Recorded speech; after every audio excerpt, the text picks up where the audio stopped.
आज हम लोग बात करने वाले हैं बीए पार्ट 1 हिस्ट्री ऑनर्स का चैप्टर 6। ये हम लोग चैप्टर 6 का ये भाग 2 है। भाग 1 बहुत अच्छे से हम लोग पढ़ लिए थे, अब ये हम लोगों का भाग 2 है। देखिए भाग 1 में हम लोग क्या पढ़े थे, जनपद के बारे में, महाजनपद के बारे में पढ़ रहे थे। समझिए भारत का प्रारंभिक इतिहास 600 से लेकर 320 ईसा पूर्व तक हम इसमें पढ़ना है। 600 से लेकर 320 ईसा पूर्व के बीच में पढ़ना है। इससे पहले हम लोग वैदिक सभ्यता के बारे में पढ़े थे। अब समझिए वैदिक सभ्यता में क्या था, छोटे छोटे जो क्षेत्रीय राजा थे ना, वो बड़े राजा बनने लगे थे, और बड़ा राजा एक बड़ा जनपद, एक जनपद, और जनपद एक बड़े महाजनपद का रूप लेने लगे थे। कुल कितने 16 महाजनपद, हमने कितने बताया था, 16 महाजनपद। उसका 2 गो स्रोत है, एक तो अंगुत्तर निकाय है जो कि बौद्ध ग्रंथ है, और एक है भागवती सूत्र जो कि जैन ग्रंथ है। अब अंगुत्तर निकाय में भी 16 महाजनपदों की सूची मिलती है, और जैन ग्रंथ जो है भागवती सूत्र उसमें भी 16 महाजनपदों की सूची मिलती है। लेकिन हम 16 महाजनपद के लोकेशन नहीं देखेंगे, हम कुछ 3 से 4 जो महाजनपद मुख्य हैं उनके बारे में हम लोग देख लेंगे, और बाकी जिसका नाम जो आएगा उस समय जब हम पढ़ेंगे तो उससे एक एक करके उसका लोकेशन देखते जाएंगे कि वो कहाँ है, कैसे है, उनके बारे में पूरे डिटेल में हम लोग पढ़ते जाएंगे। तो चलिए हम लोग शुरू करते हैं। अगर इससे पहले वाला भाग का वीडियो नहीं देखे हैं तो लिंक डिस्क्रिप्शन में होगा, प्लेलिस्ट के वहां से देख सकते हैं, प्लेलिस्ट में भी जाकर देख सकते हैं। चलिए शुरू करते हैं। सबसे पहला हमारा जो महाजनपद है वो अंग आता है। अरे महाजनपद 16 को है ना, तो आप कहीं से भी उसका नाम उठा सकते, किसी को भी पहला बना सकते। ये जरूरी नहीं है कि अंग पहला नंबर पाएगा, अंग के अलावा कोई और मगध भी पहला नंबर पा सकता है, काशी भी पहला नंबर पा। अरे अपने अनुसार नाम रखना चाहिए। भारत के राज्य है ना, भारत के जो राज्य है वो किसी को एक नंबर पर रख सकते हैं, बिहार को, पंजाब को, पश्चिम बंगाल या उड़ीसा, जिसको 1 नंबर पर रखना है रख सकते हैं, फिर 2 नंबर, 3 नंबर, 4 नंबर ऐसे करके अगर रख सकते हैं। ठीक वैसे इसको रखे हुए हैं तो अंग पहला नंबर पर। अब समझिए भारत के मैप में आपको समझना पड़ेगा कि कहाँ है, और बिहार के मैप में भी बताएंगे कि कहाँ है। अगर बिहार में जो स्थित है वो बिहार के मैप में बताएंगे, और जो बिहार से बाहर स्थित है वो भारत के मैप में भी बताएंगे। चलिए शुरू करते हैं हम लोग। देखिए भारत का मैप बनाना है तो हम सिखाएं इसे, भारत का मैप। ये बन गया भारत का मैप। अब समझिए भारत का मैप बन गया, तब सबसे पहला समझते अंग महाजनपद ये कहाँ था और किस क्षेत्र में था। ये था बिहार के, ये बिहार के क्षेत्र में था। पहले इसकी राजधानी हम लोग देख लेते हैं। इसकी राजधानी थी, देखिए अब समझिए इसकी राजधानी कहाँ थी। इसकी राजधानी जो थी वो चंपा थी। सबकी राजधानी समझना जरूरी है। राजधानी चंपा, राजधानी कहाँ थी, चंपा, ध्यान रखिएगा क्योंकि ऑब्जेक्टिव में हमेशा पूछ लिया जाता है। राजधानी चंपा थी। अब समझिए इसको बिहार के मैप पर समझ लेते हैं, बिहार के मैप पर थोड़ा समझ लेते हैं। देखिए अब बिहार का मैप ये हो गया, रफली बिहार का मैप बनाइए, मत सोचिएगा कि हाँ ये बिहार का मैप है, ये बिहार का मैप है। अब समझिए इसको, ये हो गई गंगा नदी, ये गंगा नदी। अब देखिए अब ये मत समझिएगा सीधे गंगा नदी गई है, ये टर्न होकर गई है। अब समझिए यहाँ पर, अब सिर्फ समझाने के लिए बना है। अब देखिए ये दक्षिणी बिहार, ये बिहार के दक्षिणी क्षेत्र में था। अब दक्षिण का मतलब ये गंगा के दक्षिण में भी, ये कहा गंगा के दक्षिणी क्षेत्र में, ये हो गया चंपा। ये क्या हो गया, चंपा। इसकी क्या थी, ये राजधानी, और राजधानी, और यही था अंग। अंग इतने दूर में फैला हुआ था, राजधानी ये थी चंपा, और ये अंग पूरा दूर में फैला हुआ था, अंग।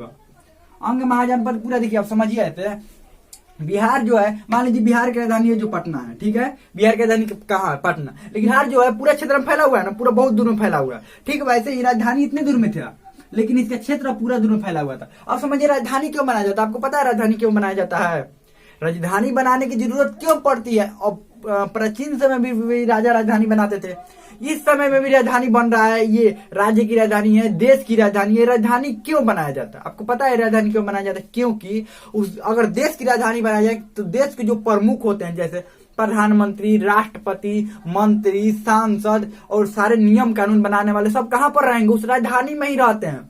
उस राजधानी में क्या कहते हैं, सारे नियम कानून बनाने वाले उस राजधानी में रहेंगे। अब राज्य की बात करें तो राज्य के भी जितने मुख्यमंत्री होंगे, मंत्री होंगे, विधायक होंगे, ये सब कहाँ रहेंगे, उस राजधानी में ही रहेंगे। जितने नियम कानून बनाने वाले अधिकारी होंगे सब कहाँ पर रहेंगे, राजधानी में भी। यही इसीलिए प्राचीन समय में भी राजा क्या बनाते थे, राजधानी। वहां पर कौन रहते थे, राजा रहते थे। राजा के जो भी मंत्री होते थे, बड़े बड़े मंत्री होते थे, जो भी अधिकारी होते थे, वो सब कहाँ पर रहते थे, राजधानी में ही रहते थे। लेकिन राज्य पूरा दूर में क्या हुआ होता था, फैला होता था। अब समझिए यहाँ पर अंग के बारे में थोड़ा समझ लेते हैं। ये भागलपुर और मुंगेर वाला क्षेत्र था, भागलपुर और मुंगेर, भागलपुर और मुंगेर के क्षेत्र में, मुंगेर अभी वर्तमान में है ना, इसी क्षेत्र में ये फैला हुआ था। अंग महाजनपद जो था अभी वर्तमान में भागलपुर और मुंगेर है जो कि बिहार में स्थित है, वो उसी क्षेत्र में फैला हुआ था ये अंग महाजनपद। अब अंग के बारे में अब इसकी विशेषता देख लेते हैं। अंग की विशेषता क्या थी? 16 महाजनपद था, तो अपना अपना एक खास विशेषता था 16 महाजनपद का, ध्यान रखिएगा। ये मत सोचिएगा बस ऐसे ही महाजनपद बन गए थे। महाजनपद बनने के लिए उनको उनके अंदर एक खास विशेषता था। वो क्या था? क्योंकि ऐसे ही राजा किसी भी, देखिए यहाँ के अपने एक राजा थे, तो ऐसे ही राजा ना बन जाइएगा। वहां की जनसंख्या होनी चाहिए, कर मिलना चाहिए लोगों से, तब ना वो राजा मजबूत राजा बनेगा, तब ना वो राजा बनेगा। नहीं तो दूसरा उस पर आक्रमण करके अपने में नहीं मिला लेगा कभी भी। देखिए अगर अपने राज्य में शांति चाहते हैं तो हमेशा युद्ध के लिए तैयार होना पड़ता है। यानी कि अगर अपने घर में शांति चाहिए ना तो हमेशा युद्ध के लिए तैयार होना चाहिए, क्योंकि पड़ोसी आप पर हमला नहीं करेगा। उसका शरीर में डर बना रहेगा कि अगर हम कुछ करेंगे तो ये युद्ध के लिए तैयार है, हम पर हमला कर देगा। अगर उसको पता चल जाएगा कि आप युद्ध के लिए तैयार नहीं, यानी कि आप उससे लड़ नहीं सकते, तो हमेशा वो आपको डराता रहेगा। तो वैसे ही अगर किसी को पता चल जाए कि सामने वाला कमजोर है तो जानबूझकर परेशान करेगा। क्या करेगा? परेशान करेगा। और उसको पता चल जाए कि सामने वाला ताकतवर है, और भले ही सामने वाला कितना भी कमजोर हो, लेकिन उसको इतना मन में रहे कि वो ताकतवर है, तो कभी भी उस पर हमला नहीं करेगा। तो इतना बात ध्यान रखना होता है। आगे बढ़ते हैं। अब देखिए ये अंग जो था ये अपने अब किस चीज के लिए फेमस था? व्यापार और वाणिज्य के लिए, यानी कि व्यापार और उद्योग यहाँ पर बहुत ज्यादा मात्रा में था। ये अंग जो महाजनपद था ना, यहाँ पर व्यापार बहुत ज्यादा मात्रा में था। व्यापार और उद्योग, जहां पर उद्योग लगेंगे वहीं से ना व्यापारी होंगे। अभी वर्तमान में भारत में सबसे ज्यादा उद्योग स्थापित कहा, ज्यादा नहीं, 3-4 कोई शहर के जगह के नाम बताते, जैसे गुजरात हो गया, गुजरात, मुंबई, कोलकाता, दिल्ली। यहाँ पर क्या है? उद्योग बहुत ज्यादा मात्रा में स्थापित है, और खासकर गुजरात वाले क्षेत्र में उद्योग ज्यादा मात्रा में स्थापित है, तो वो धनी भी है। और वहीं से हर बहुत सारा सामान बनकर देश के अलग अलग क्षेत्रों में जाता है। यहीं से सामान बनकर देश के अलग अलग क्षेत्रों में क्या होता है? जाता है। तो ठीक वैसे ही अंग जो महाजनपद है, यहाँ से व्यापार और वाणिज्य, मतलब व्यापार के लिए बहुत ही प्रसिद्ध था। देखिए बिहार में ये जगह है। देखिए प्राचीन समय में हम ये जो बिहार है, यहाँ से व्यापार के कितने संसाधन उपलब्ध थे, व्यापार कितना अच्छा तरह से होता है, जो कि अभी वर्तमान में उतना अच्छी व्यवस्था नहीं देखने को मिलती है। यहाँ पर उतने उद्योग स्थापित नहीं है, बाकी राज्यों की अपेक्षा यहाँ पर कम उद्योग स्थापित है। तो वही अंग महाजनपद की यही विशेषता था, और इसकी राजधानी चंपाता, भागल और मुंगेर के क्षेत्रों में ये स्थित था। आगे बढ़ते हैं मगध। अब देखिए सबसे शक्तिशाली महाजनपद बनकर कौन उभरा? मगध यहाँ पर था। मगध ये भी गंगा के दक्षिण में ही स्थित है, ध्यान रखिएगा, ये भी गंगा के दक्षिण में ही स्थित है। ये था मगध। अब मगध कौन कौन से क्षेत्र में था? मगध ये पटना वाला जो क्षेत्र हो गया, नालंदा वाला क्षेत्र हो गया, पटना, नालंदा, नवादा, ये सारे जो क्षेत्र है, ये गया वाला क्षेत्र, ये 3-4 को क्षेत्र मान सकते हैं। गया, पटना, नालंदा, ये सारे शुरुआती जो ये सारे क्षेत्र शुरुआत में इतने ही मगध में क्षेत्र थे, लेकिन ये सबसे अंतिम होते होते सारे जो क्षेत्रों को, सारे महाजनपद को इसने अपने कंट्रोल में ले लिया। किसने? मगध ने, क्योंकि मगध पर बहुत ही शक्तिशाली राजा उत्पन्न हुए, इसीलिए मगध जनपद जो था वो सारे महाजनपदों को अपने कंट्रोल में लेता गया। देखिए आगे कैसे क्या होगा। मगध की शुरुआती राजधानी, पहले शुरुआती राजधानी बात कर लेते हैं। ये यहाँ पर स्थित था, ध्यान रखिएगा, गंगा के दक्षिण साइड में। मगध की शुरुआती राजधानी राजगिरी थी। बाद में फिर वैशाली बना, फिर पाटलिपुत्र बना। कौन कौन बना ये आगे हम बताएंगे, अभी नहीं, अभी आगे बताएंगे। राजगिरी यानी शुरुआती जो राजधानी थी, राजधानी लिख देते हैं, राजधानी यानी कि राजगिरी थी। राजगिरी शुरुआती राजधानी राजगिरी बना। अब कब राजधानी बना, इससे जानने से पहले ये बात समझिए। अब मगध में सबसे पहला कौन सा वंश माना जाता है? किस वंश की स्थापना हुई थी? सबसे पहला वंश किस वंश की स्थापना हुई थी? तो ये माना जाता है बृहद्रथ वंश। किस वंश की स्थापना हुई? सबसे पहले मगध में किस वंश का शासन था? बृहद्रथ वंश का, ध्यान रखिएगा। बृहद्रथ वंश, इसका पुत्र था जारासंग और भीम की भी लड़ाई हुई थी।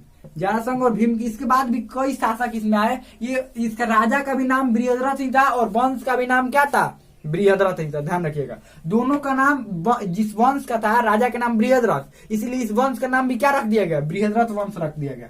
इसका पुत्र था जारासंग।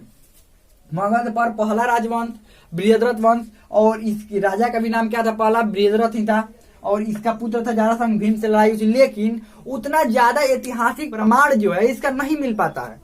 ये बृहद्रथ वंश का साक्ष्य नहीं मिल पाता है, इसीलिए ज्यादा मात्रा में ये या इसको ज्यादा प्रमाणिक न मानकर सबसे पहला वंश हर्यक वंश को मानते हैं। क्या मानते हैं? बृहद्रथ वंश नहीं। देखिए कहीं कहीं एग्जाम में पूछ दिया जाता है कि पहला जो राजवंश है वो कौन सा है, तो ये मगध पर स्थापित होने वाला पहला राजवंश तो बृहद्रथ ही होता है, लेकिन ये उतना प्रमाणिक नहीं माना गया है। तो हर्यक वंश को किसको माना गया है? हर्यक वंश। ध्यान रखिएगा, यहाँ पर लिख देते हैं, यहाँ पर हर्यक वंश। तो हर्यक वंश, हर्यक वंश, हर्यक वंश को माना जाता है कि पहला ऐतिहासिक जो प्रमाण मिलता है वो हर्यक वंश को माना जाता है कि हर्यक वंश ही था जो मगध पर पहला ऐतिहासिक साक्ष्य मिलता है इसका। हर्यक वंश का पहला राजा बिंबिसार, बिंबिसार ने ही हर्यक वंश की स्थापना किया था। ये बहुत ही बुद्धिमान था, ध्यान रखिएगा। एक बिंदुसार भी आता है, बिंदुसार, तो इसमें कंफ्यूज नहीं है। जो बिंदुसार था ये मौर्य वंश का राजा था, ध्यान रखिएगा। ये चंद्रगुप्त मौर्य का पुत्र था और ये सम्राट अशोक जो था उसका पिता था बिंदुसार।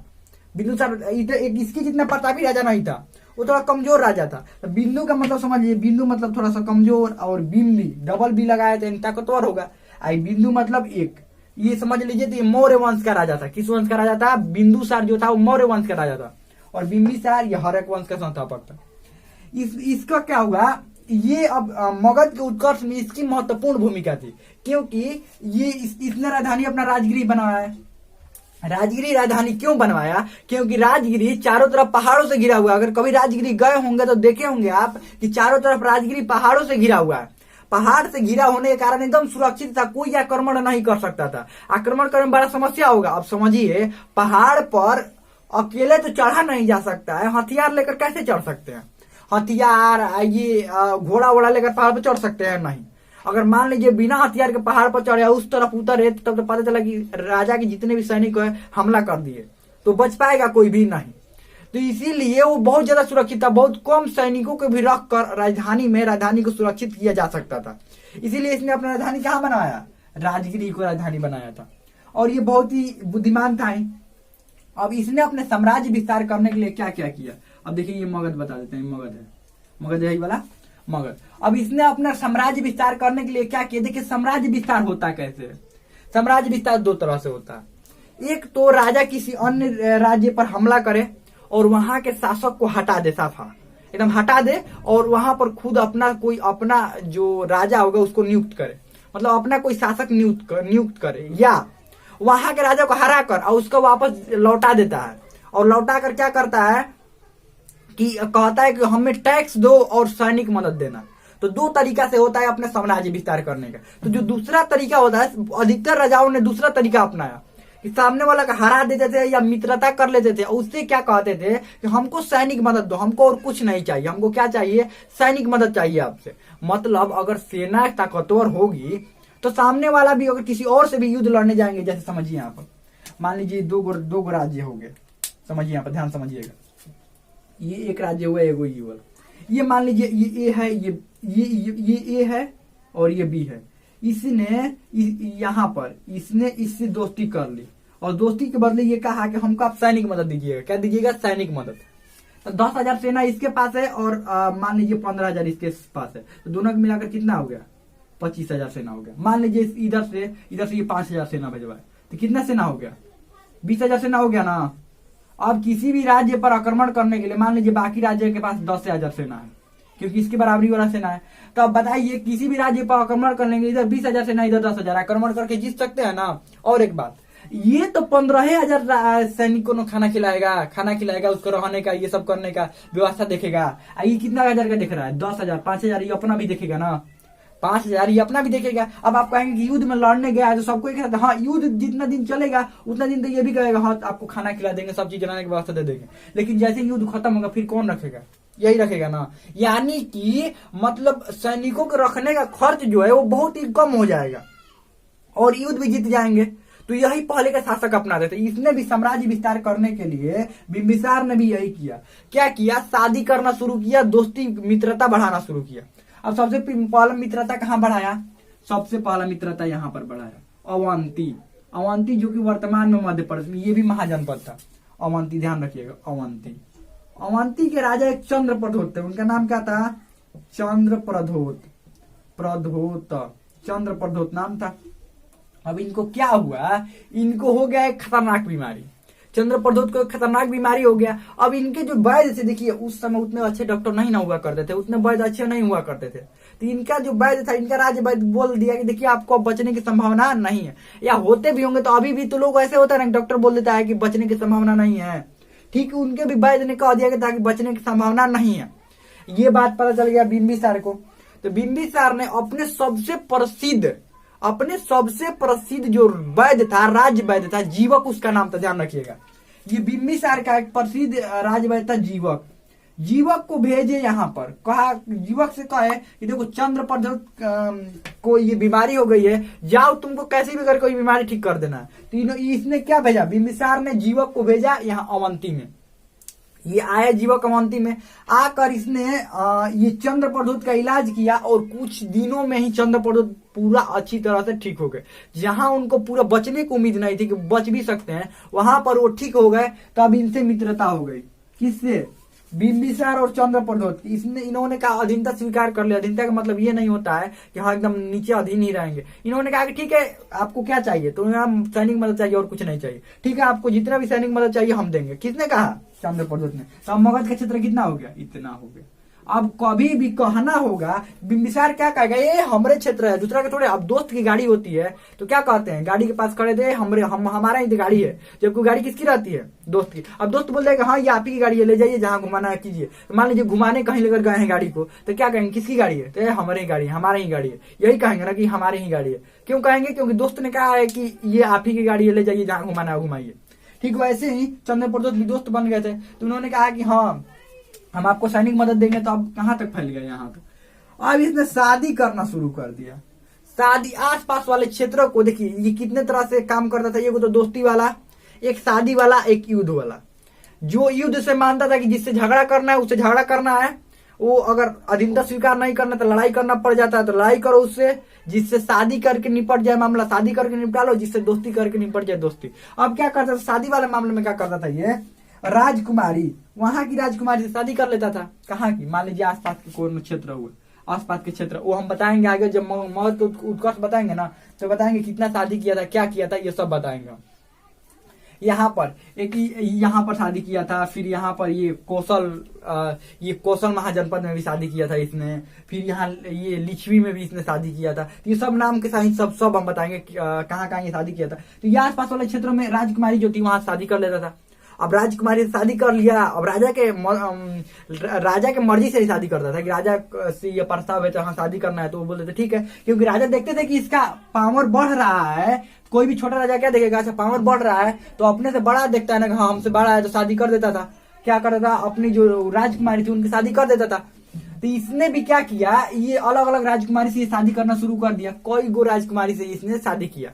अब क्या होता था? राजकुमारी शादी करने से अब ये जहां पर भी ये शादी करता था ना, वहां से सैनिक मदद इसको मिलता था। अब कोई मान लीजिए ये सब रिश्तेदार बन जाते थे ना, तो रिश्तेदार मदद नहीं करेगा। वो बोलते थे हाँ ठीक है, हमारा जितना भी सैनिक है आप लेकर जाइए, कोई दिक्कत नहीं है, जब भी जरूरत पड़ेगा हम आपको सैनिक मदद देंगे, एकदम बढ़िया सैनिक मदद करेंगे, कोई दिक्कतें नहीं होता था इसको। अब और भी साम्राज्य विस्तार इसका होता गया। इसके बाद बताएंगे बिंबिसार के बाद कौन आया, कैसे आया, ये आगे अभी पढ़ाएंगे। कब? इससे अगला चैप्टर मगध के उत्कर्ष में। ये पहले ही चैप्टर बहुत लंबा हो चुका है क्योंकि इसमें जैन धर्म और बौद्ध धर्म भी पढ़ाना है हमको, तो ये चैप्टर पहले ही लंबा हो जाएगा। इसीलिए अगला चैप्टर जो मगध का उत्कर्ष होगा उसमें हम इसके बारे में पूरा डिटेल में बताएंगे। आगे बढ़ते हैं काशी। ये काशी जो महाजनपद था वो इस क्षेत्र में था। यहाँ पर काशी महाजनपद था। यहाँ पर क्या था? काशी महाजनपद था।